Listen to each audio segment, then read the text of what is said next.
You are standing in your grandmother's kitchen with a wedding dress you didn't choose hanging behind the pantry door, and your father hasn't looked you in the eye in 6 days. The dress is ivory, secondhand, a size too big through the shoulders. It belonged to a woman named Odessa Finch, who died before you were born, and somehow that detail bothers you more than anything else, that you're about to marry a stranger in a dead woman's dress, because your father owes money to a man named Garrick Voss, and Garrick Voss doesn't forgive debts. He collects them, and apparently, this time, what he wanted collected was you. Not you, exactly. Your hand, attached to a marriage that would settle accounts nobody explained to you in full. Your father's name is Barnaby Thistlewood, and he built a modest hardware store in a town called Persimmon Hollow, Ohio, that failed the way small towns fail, quietly, over years, until one day, the bank owns more of it than you do. He borrowed from Garrick 18 months ago. He never told you how much. He only told you 3 nights ago, sitting at the same table where he used to help you with algebra homework, that there was a way out, and the way out had a name: Thaddeus Calloway. You'd heard of him the way you hear of ghosts. Mentioned, never seen. A widower, a single father, raising a daughter alone in a house at the edge of town that people said was falling apart plank by plank. He fixed engines for a living, or so the rumor went, and barely fed the child on what he made. Your father told you Thaddeus owed Garrick too, and that Garrick had proposed something almost medieval in its simplicity: unite to debts through a marriage, and both would be forgiven. You didn't ask why a poor mechanic would agree to marry a stranger to erase a debt he might never have paid off anyway. You didn't ask because you already knew the answer wouldn't change anything. Some choices aren't yours. They're just delivered to you, already made, and you're expected to wear them like a coat that doesn't fit. The wedding happens on a Tuesday. Tuesdays are for chores and errands, not the biggest decision of your life.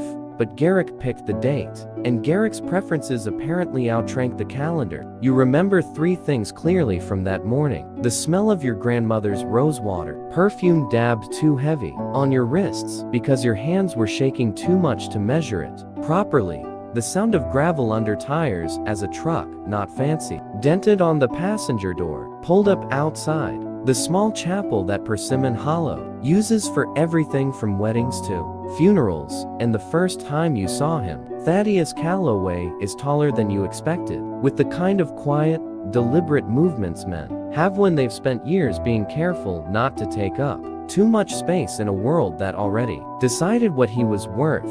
He wore a suit that clearly wasn't his, too long in the sleeves, borrowed, maybe, or bought secondhand for the single occasion. His hands were rough, working hands. A small girl held onto 2 of his fingers, maybe 6 years old, wearing a dress with the hem that had been let down and stitched again, more than once. The girl's name, you would learn, is Unia. He didn't smile at you. He didn't perform warmth. He didn't feel.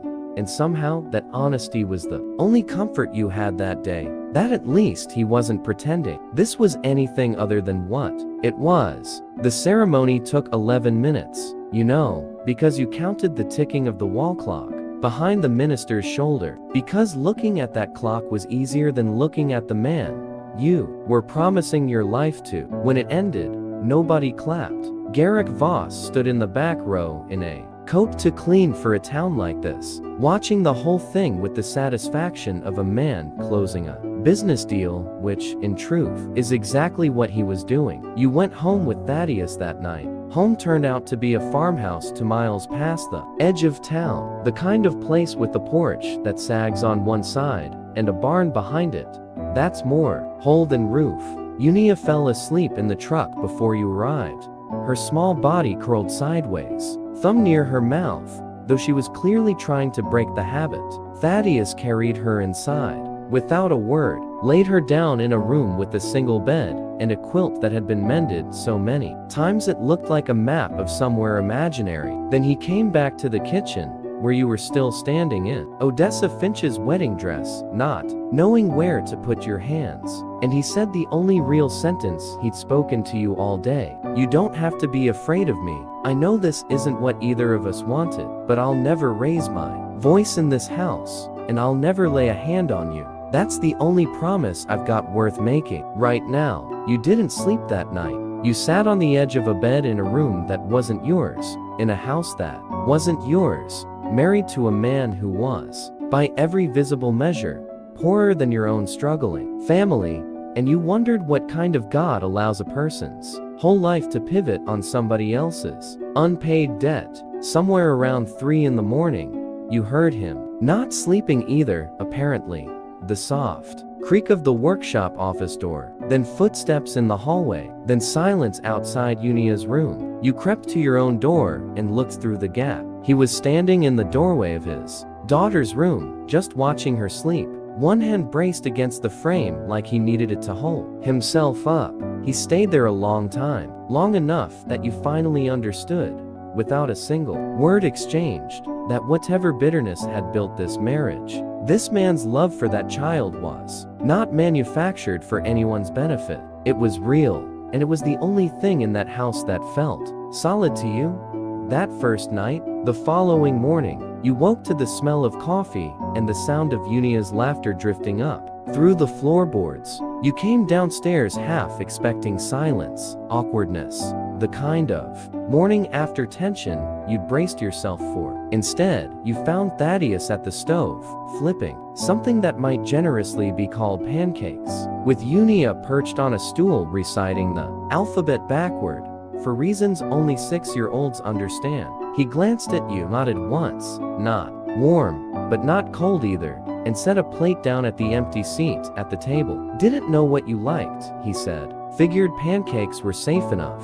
It was such a small thing, a plate of imperfect pancakes. But nobody had asked what you liked in longer than you could remember. Not since your mother passed. Not since your father got so buried in his failing store that conversations at home had shrunk down to logistics and worry. You ate breakfast in that drafty kitchen and felt, for the first time since the wedding, maybe you hadn't been sentenced to something unbearable. Maybe you'd just been dropped somewhere unfamiliar, and unfamiliar wasn't the same thing as bad. The weeks that followed taught you things about Thaddeus that contradicted the rumors. He rose before dawn, always. He worked on engines in the barn until his hands were black to the wrist. But he was patient with Unia in a way that undid something tight in your chest. Every time you watched it, braiding her hair badly, but trying, checking her reading homework by flashlight because the kitchen bulb had burned out and there wasn't money for a new one yet.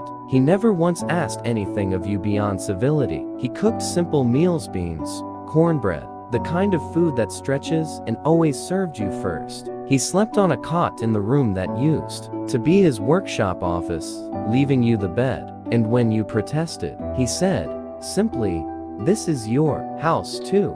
Now, you shouldn't feel like a guest in it." You started, against every instinct you had walked into that marriage with, to notice him, not with anything you'd call love, not yet, but with the kind of reluctant respect that crept in sideways.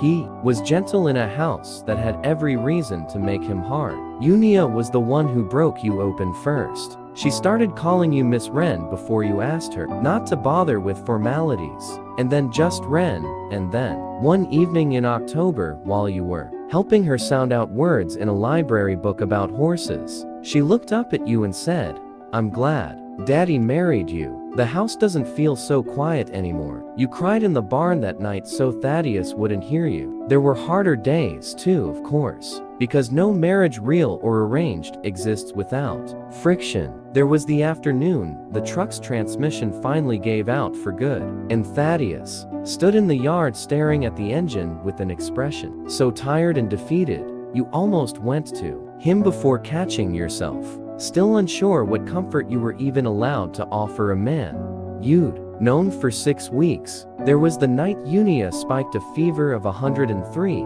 and the nearest clinic was 35 minutes away on road slick with early ice. And you sat in the back seat, with her small body curled against yours, while Thaddeus drove faster than you'd ever seen him drive, his knuckles white on the wheel, muttering promises to a daughter who couldn't hear him.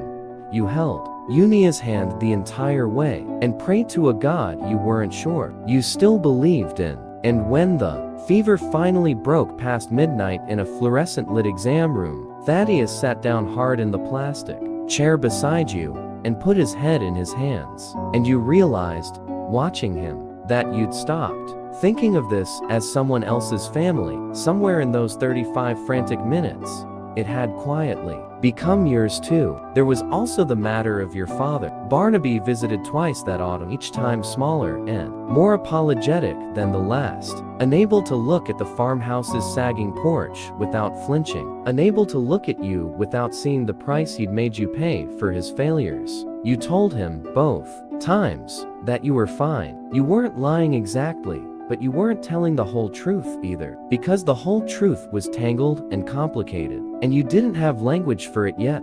For the way a marriage built on obligation was slowly, carefully, turning into something you didn't recognize, but didn't want to lose. Winter came hard that year. The wind found every gap in the farmhouse walls, and you spent evenings stuffing rags into window frames while Thaddeus worked. Later and later in the barn, sometimes not coming in until well past midnight, his boots crunching frost on the porch steps.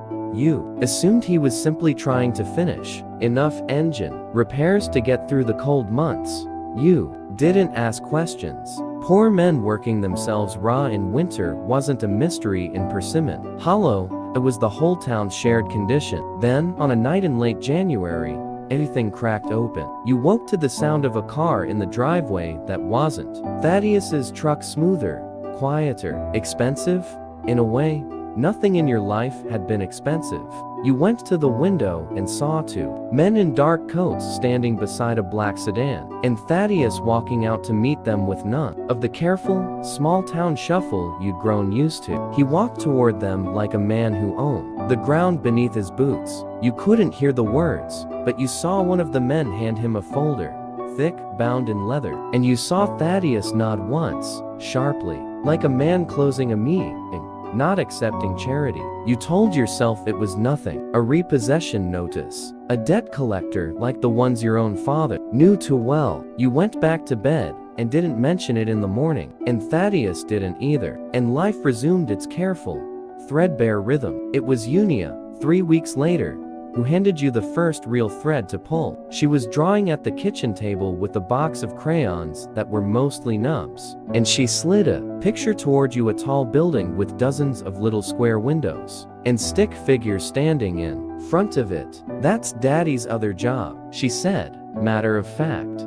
"The way children announce things they don't realize are secrets. Before we moved here, he used to go there every day in a nice car." You asked her, carefully, what building that was. She shrugged. "I don't remember the name. It was really tall. Taller than the water tower. Persimmon Hollow doesn't have tall buildings. It barely has a stoplight." You didn't ask Thaddeus that night. You didn't know how, but something had shifted in you, a low, persistent hum of unanswered questions, and it didn't quiet down. The truth arrived the way most truths do in small towns. Sideways, through someone who wasn't supposed to tell you. Garrick Voss came to the farmhouse in March, unannounced, his black sedan sliding up the frozen drive like it belonged there more than the house did. Thaddeus was in town picking up parts.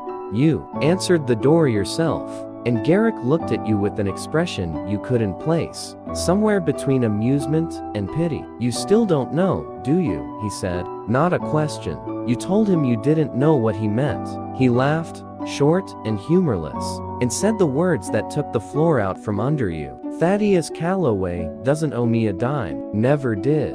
I proposed this whole marriage because he asked me to." You stood in the doorway, the cold air biting at your ankles, and you asked him, voice smaller than you intended, "Why?" "Because," Garrick said, "he saw you in town 8 months before the wedding, at your father's store, helping an old man carry his groceries to his car in the rain, refusing the tip he tried to give you.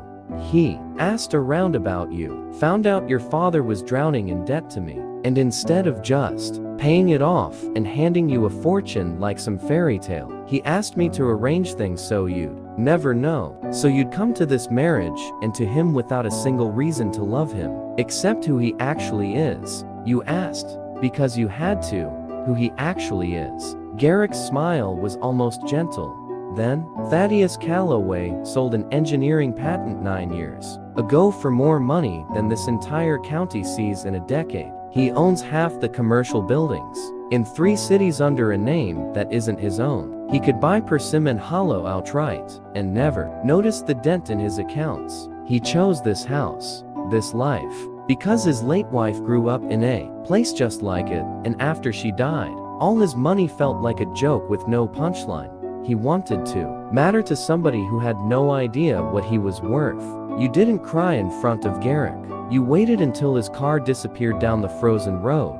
And then, you sat on the porch steps in the cold until your fingers went numb, turning over months of memory, the cot he slept on so you could have the bed, the cornbread stretched thin so there'd be enough, the boots crunching frost at midnight after hours in that barn, and none of it, not one single kindness, had needed to happen. He wasn't trapped in this life. He'd built it, brick by careful brick, just to give you a version of himself nobody could buy. When Thaddeus came home that evening, you were still on the porch steps. He saw your face and knew immediately, without a word passing between you, that the door Garrick had promised to leave closed had finally opened. He didn't apologize. He didn't explain himself with excuses. He sat down beside you in the cold, close enough that his shoulder nearly touched yours, and he said, "I didn't want you to marry a bank account. I wanted, just once in my life,